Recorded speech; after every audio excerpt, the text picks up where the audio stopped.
নমস্কার, আমি পিয়ালি। টাইমস 14 বাংলায় আপনাদের সকলকে স্বাগত। শুরু করছি আজকের বিশেষ খবর। আজকের খবর নিবেদন করছে ওরিয়েন্ট জুয়েলার্স। সোনার সাথে পুজো এনজয়। দুর্গাপুজো উপলক্ষে ওরিয়েন্ট জুয়েলার্স এর সমস্ত শোরুমে চলছে আকর্ষণীয় ফেমিনিন অফার। প্রতি 10 গ্রাম সোনার গয়নার কেনাকাটায় পেয়ে যান 2000 টাকার ছাড়। প্রতি 10 গ্রাম হীরের গয়নার কেনাকাটায় পেয়ে যান 2000 টাকার ছাড় ও হীরের মূল্যে ফ্ল্যাট 10% ছাড়। মোহর অক্সিডাইজ রূপোর গয়নাতে ফ্ল্যাট 15% ছাড়। পুরনো সোনার বিনিময়ে সমান ওজনের রূপো একদম বিনামূল্যে। অফার চলবে 23 অক্টোবর পর্যন্ত আমাদের সমস্ত শোরুমে। ঘন ঘন ভূমিকম্প আলাস্কায়। রিক্টার স্কেলে ভূমিকম্পের মাত্রা 7.5। সুনামির আশঙ্কা প্রশাসনের। অভিশপ্ত করোনার বছরে প্রাকৃতিক হোক বা কৃত্রিম দুর্যোগের অভাব নেই। ঝড়, আগুন, বন্যা, ভাইরাসের উপদ্রবে মানব সমাজকে বিপর্যস্ত করেও ক্ষান্ত হয়নি পৃথিবী। এবার ভয়াবহ ভূমিকম্পের কবলে পড়েছে আলাস্কা, আর সেই কম্পনের জেরেই ফিরে এলো সুনামির আতঙ্ক। সূত্রের খবর, সোমবার স্থানীয় সময় রাত 2:30 নাগাদ আলাস্কায় যে কম্পন অনুভূত হয়, রিক্টার স্কেলে তার মাত্রা ছিল 7.5। এরপর এখন পর্যন্ত 9 বার ভূমিকম্প অনুভব করে রিক্টার স্কেল, যেগুলির মাত্রা 4.9 থেকে 5.8 এর মধ্যেই ছিল। ফলে সুনামির আশঙ্কায় ওই দ্বীপপুঞ্জের ঘনবসতিপূর্ণ সমুদ্র লাগোয়া জায়গাগুলিকে খালি করতে শুরু করে স্থানীয় প্রশাসন। এখনো পর্যন্ত আলাস্কার স্যান্ড পয়েন্ট ভূমিকম্পের গর্ভের 60 মাইল দূরত্বে ঢেউ উঠেছে 2 ফুট পর্যন্ত। আলাস্কা অ্যাটমসফেরিক অ্যাডমিনিস্ট্রেশন বলছে ভূমিকম্পটি মাটির থেকে 25 মাইল নিচে উৎপন্ন হয়েছে এবং আলাস্কা থেকে প্রায় 450 কিলোমিটার দূরে এগুলি অনুভব করা গিয়েছে। বলা হচ্ছে আলাস্কার উত্তর পূর্ব দিকে 100 কিলোমিটার অঞ্চলে সুনামির রিস্ক জোন। ভূমিকম্পের তীব্রতা সাংঘাতিক হলেও এখনো পর্যন্ত আলাস্কায় কোনো ক্ষয়ক্ষতির খবর পাওয়া যায়নি। 1964 সালে 9.2 ম্যাগনিটিউডের ভূমিকম্প প্রত্যক্ষ করে উত্তর আমেরিকা। এই প্রশান্ত মহাসাগরীয় অঞ্চল ভূমিকম্প প্রবণ বলেই পরিচিত। ফলে সুনামির আশঙ্কায় সিঁদুরে মেঘ দেখছেন আলাস্কাবাসী। Bureau report, Alaska, Times 14 Bangla. Attention. A tsunami warning has been issued for this area. Tune in to a reliable media source for details. Attention. মধ্যশিক্ষা পর্ষদের বেশ কিছু বিভাগের কর্মীদের পুজোর ছুটি বাতিল। আগামী 2021 ফেব্রুয়ারির দিকে হতে পারে মাধ্যমিক পরীক্ষা। মধ্যশিক্ষা পর্ষদের বেশ কয়েকটি বিভাগের কর্মীদের পুজোর ছুটির বাতিল করেছে মধ্যশিক্ষা পর্ষদ কর্তৃপক্ষ। অন্তত এমনটাই খবর রাজ্য স্কুল শিক্ষা দপ্তর ও মধ্যশিক্ষা পর্ষদ সূত্রের খবর, পর্ষদের প্রশ্নপত্র সংক্রান্ত বিভাগ সহ কয়েকটি বিভাগের কর্মীদের পুজোর ছুটি বাতিল করা হয়েছে। বিশেষত যারা পরীক্ষার সঙ্গে প্রত্যক্ষভাবে জড়িত রয়েছে। আর তার জেরেই জল্পনা বেড়েছে মাধ্যমিক পরীক্ষার সময়সীমা নিয়ে। প্রত্যেক বছর ফেব্রুয়ারি মাসেই সাধারণত মাধ্যমিক পরীক্ষা হয়ে থাকে। বর্তমানে করোনা পরিস্থিতিতে বালুরঘাটের নিউটাউন ক্লাবের দুর্গাপুজোর ভার্চুয়াল উদ্বোধন করবেন দেশের প্রধানমন্ত্রী নরেন্দ্র মোদী। তারই খোঁজখবর নিতে পা রাখল টাইমস 14 বাংলার ক্যামেরা।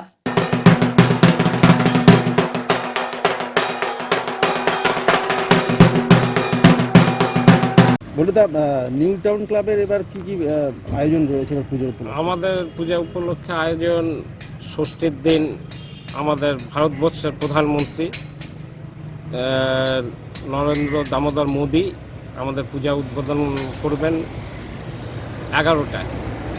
তারপরে আমাদের একটা অনুষ্ঠান আছে, যেটা হলো এই গ্রামের যেসব বাচ্চাদের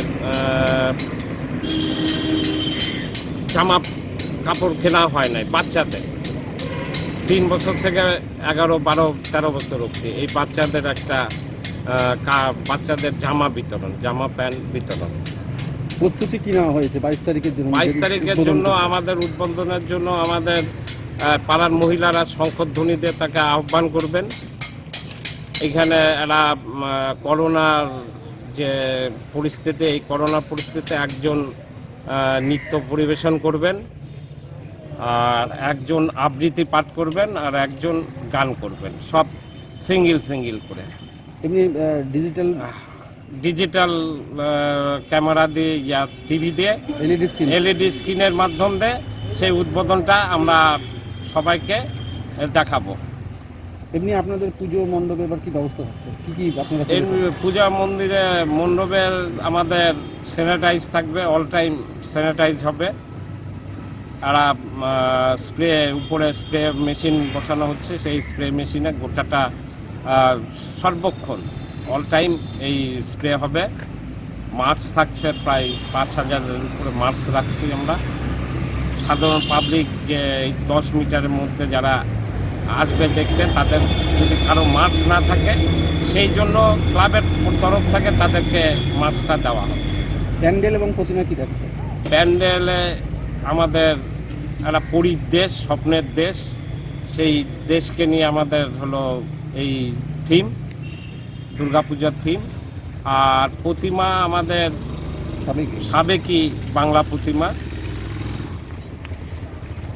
রাজ্যের মধ্যে আমাদের দুটো ক্লাব প্রধানমন্ত্রী উদ্বোধন করছে, তার মধ্যে একটা ক্লাব আমাদের হলো।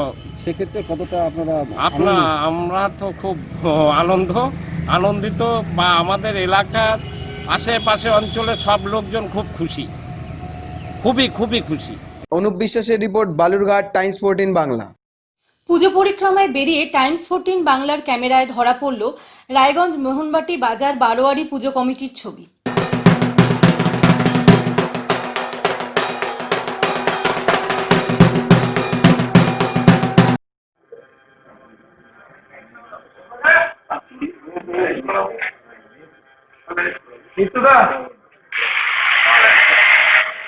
নমস্কার, টাইমস 14 বাংলা থেকে আমরা আজকে চলে এসেছি মোহনবাটি বাজারে বারোয়ারি পুজো কমিটিতে, শহরের মধ্যস্থলে। তো আমাদের এই পুজোর মণ্ডপটা একটু আমাদের সোহমকে বলবো একটু দেখিয়ে দিতে। এখনো মন্দিরে কাজ চলছে, ঠিক আছে, কাজটা একটু দেখে নিই। সোহমকে বলবো একটু ক্যামেরাটা এদিক করে দেখিয়ে দিতে।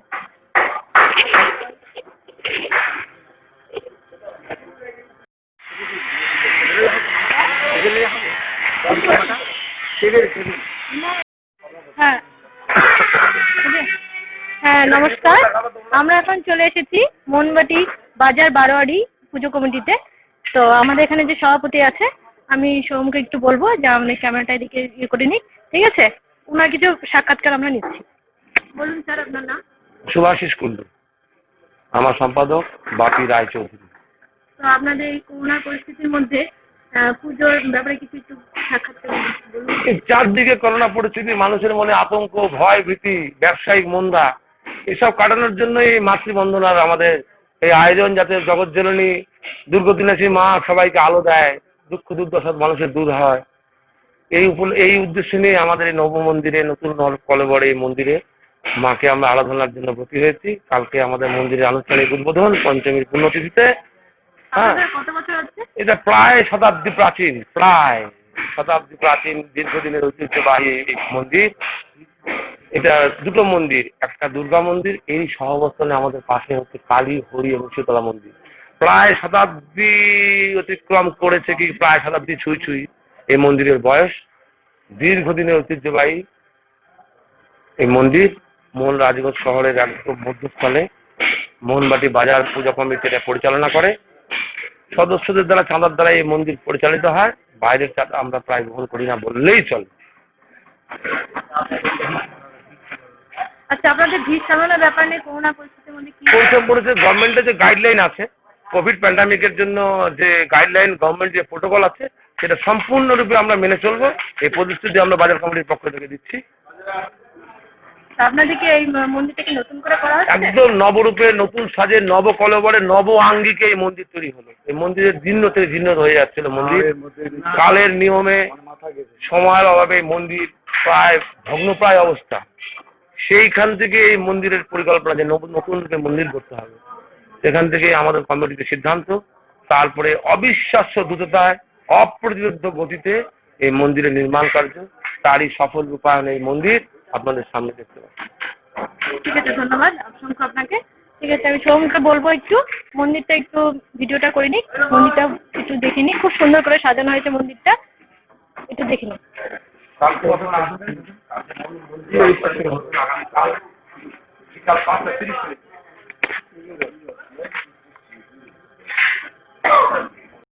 ক্যামেরা শুভমের সঙ্গে আমি মামুনি রায়, টাইমস 14 বাংলা। করোনাকে হারিয়ে সুস্থ হয়ে বাড়ি ফিরলেন দিলীপ ঘোষ। সতর্ক থেকে পুজো দেখার পরামর্শ দিলেন। করোনাকে জয় করে বাড়ি ফিরলেন বিজেপির রাজ্য সভাপতি দিলীপ ঘোষ। আজ সকালে কলকাতা সল্টলেকের আমরি হাসপাতাল থেকে ছাড়া পান তিনি। তাকে স্বাগত জানাতে উপস্থিত ছিলেন বিজেপির রাজ্য সহসভাপতি রাজু বন্দ্যোপাধ্যায়। হাসপাতালে বিজেপি কর্মীরা ভিড় করায় পুলিশ তাদের সরিয়ে দেয়। 16 তারিখ জ্বর নিয়ে হাসপাতালে ভর্তি হন দিলীপ ঘোষ। তার লালারসের নমুনার রিপোর্ট পজিটিভ আসে। হাসপাতাল সূত্রে খবর, দিলীপ ঘোষের শারীরিক অবস্থার উন্নতি হয়েছে। সংশ্লিষ্ট চিকিৎসকদের পরামর্শেই তাকে আজ ছেড়ে দেওয়ার সিদ্ধান্ত নেওয়া হয়। এদিন হাসপাতাল থেকে ছাড়া পাওয়ার পর নিজের শারীরিক অবস্থা নিয়ে প্রথম প্রতিক্রিয়া জানাতে গিয়ে দিলীপ ঘোষ বলেন, সেভাবে অসুস্থ হয়নি, তেমন কষ্টও ছিল না। প্রথম দিকে কাশি জ্বর ছিল, বাড়িতেই ছিলাম। পরে জ্বর 100 পার করায় চিকিৎসকের পরামর্শে হাসপাতালে ভর্তি হই। তবে বিশেষ কষ্ট ছিল না, তিনি এখন সুস্থ আছেন। এছাড়াও সবাইকে সাবধানে থাকার পরামর্শ দিয়ে তিনি বলেন, এখনো স্বাভাবিক অবস্থা আসেনি, নিজেকে সুরক্ষিত রেখে পূজা দেখুন। Bureau report, Kolkata, Times 14 Bangla. Times 14 বাংলার পুজো পরিক্রমায় থাকছে রায়গঞ্জের অরবিন্দ স্পোর্টিং ক্লাব।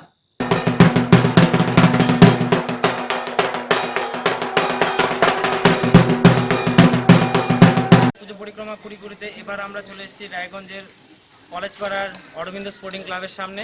এখানে পুজো মণ্ডপ তৈরির কাজ জোর কদমে চলছে। আমি জয়কে বলবো মণ্ডপ এবং যারা কাজ করছে তাদেরকে একটু দেখানোর জন্য। পুজোর আর মাত্র 2 থেকে 3 দিন বাকি। যারা মণ্ডপ নির্মাতা তারা কাজ করে চলেছেন এখনো।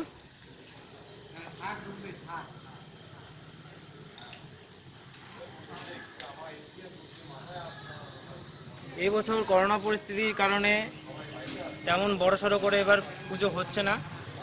এবার যতটা সম্ভব জনসমাগমকে এড়িয়ে যাওয়ার জন্য ক্লাব কর্তৃপক্ষ ব্যবস্থা নিচ্ছেন। এখানে আমরা দেখতে পাচ্ছি খোলামেলা রাস্তা করা হয়েছে। এদিক থেকে ঢুকার রাস্তা সেগুলো দেখানোর জন্য, এদিক থেকে মানুষজন আসবে দর্শনার্থীরা, আর এদিক থেকে বেরিয়ে যাবেন। এবার আমরা কথা বলে নেব ক্লাবের সম্পাদকের সঙ্গে। বলে নেব অরবিন্দ স্পোর্টিং ক্লাবের সম্পাদক সম্রাট বোসের সঙ্গে। আচ্ছা দাদা, এবছর তো করোনা পরিস্থিতির জন্য সব কিছু থমকে গিয়েছে, তো এবার আপনারা আপনাদের পুজোর জন্য কি কি পরিকল্পনা করেছেন? আমরা গত 2 বছর যেভাবে পুজো করেছি তার তুলনায় এবার পুজো আমাদের অনেকটাই ছোট। আমাদের পুজো সমস্ত সরকারি বিধি মেনেই হচ্ছে। স্যানিটাইজার গেট থাকবে, মানে যেভাবে সরকারি গাইডলাইন আছে সব মেনেই হবে। এবার পূজার বাজেট আমরা ছোট করে 1000 পরিবারের হাতে বস্ত্র তুলে দেবো, এটা আমরা পরিকল্পনা রেখেছি। আচ্ছা, প্রতি বছর অঞ্জলির সময় তো ভিড় হয়, তো এবার অঞ্জলিটার কি ব্যবস্থা করেছেন? এবার অঞ্জলি সরকারি নির্দেশিকা যেরকমভাবে আছে 10 জন করে অঞ্জলি দেবে, আমরা সেভাবেই অঞ্জলির ব্যবস্থা করব। তাতে আমাদের যে পুরোহিত আছেন তার সাথে কথা হয়েছে, উনি একটু বেশি সময় দেবে। সেভাবেই সব নির্দেশিকা মেনে আমরা সোশ্যাল ডিস্টেন্স মেনটেন করেই অঞ্জলির ব্যবস্থাটা করব। আচ্ছা, দুর্গোৎসব তো বাঙালিদের সব থেকে বড় উৎসব, প্রতি বছর ভিড় হয়, তো এবার আপনার কি মনে হয় যে ভিড়টা আপনারা আটকাতে পারবেন? আমরা তো আমাদের ক্লাবের যারা সদস্যবৃন্দ আছে তারা সকলে মিলিতভাবে চেষ্টা করব যে কিভাবে আটকানো যায়। এবার সেই কারণেই আমরা পুজোটা আরও ছোট করেছি, কারণ ভিড় হলে আমরা সামলাতে তখন অসুবিধা হবে। সেই কারণে আমরা পুজোটা ছোট করেছি যাতে দর্শনার্থী এমনিই কম হয়, আর সেটা ছোট করে আমরা অন্যদিকে ব্যাপারটাকে ডাইভার্ট করব। আচ্ছা, এটা আপনাদের কততম পূজা? আমাদের 65তম। তো আমরা কথা বলে নিলাম অরবিন্দ স্পোর্টিং ক্লাবের সম্পাদকের সঙ্গে। ক্যামেরায় জয়ের সঙ্গে আমি শুভম, টাইমস 14 বাংলা। থিম লকডাউনকে নিয়ে প্রতিযোগিতার আসরে বালুরঘাটের ত্রিধারা ক্লাব। তারই খোঁজ খবর নিতে উকি মারল টাইমস 14 বাংলার ক্যামেরা।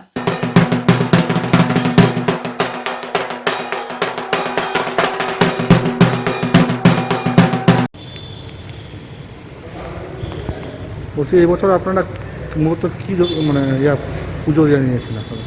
আমরা মূলত করেছি যে এই করোনাকালে যে লকডাউন যখন হয়, লকডাউনের সময় মানুষ যে সমস্যাগুলোর মধ্যে পড়েছিল এবং সেগুলোকে তুলে ধরার চেষ্টা করেছি, এবং সচেতনতা বাড়ানোর জন্য যে উদ্যোগগুলো নেওয়া উচিত আমরা সেগুলো তুলে ধরেছি, যাতে মানুষজন আরও যাতে সচেতন হয়। সরকারি নির্দেশিকা কী মানছেন? সরকারি নির্দেশিকা হিসাবে সরকার যেরকম নিয়ম করে বলেছে যে mask, sanitizer, social distance maintain করে সেইভাবেই। আর যদি বলে যে 10 মিটার বা 5 মিটার দূরত্ব থেকে ঠাকুর প্রতিমা দর্শন, সেটাও আমরা করবো যেভাবে নির্দেশিকা আসবে। আপাতত কিছু আসেনি, আপাতত কিছু তো বলেনি, খালি যেরকম বলেছি যে সোশ্যাল ডিস্টেন্স মেনটেন করে আমরা সেভাবেই করবো। অষ্টমী অঞ্জলিও আমরা 10 জন 15 জন করেই ঢোকাবো, ঠাকুর দেখতেও আমরা তাই করবো, 15 জন করে ঢোকাবো, 15 জন করে বের করবো, এবং সেটা সোশ্যাল ডিস্টেন্স মেনটেন করি, মানে দূরত্ব বজায় রেখে সবাই প্রতিমাটা দর্শন করবে। অনুপ বিশ্বাসের রিপোর্ট, বালুরঘাট, টাইমস 14 বাংলা। আজকের খবর এ পর্যন্তই। চোখ রাখুন টাইমস 14 বাংলায়। সত্য উদ্ঘাটনে দায়বদ্ধ।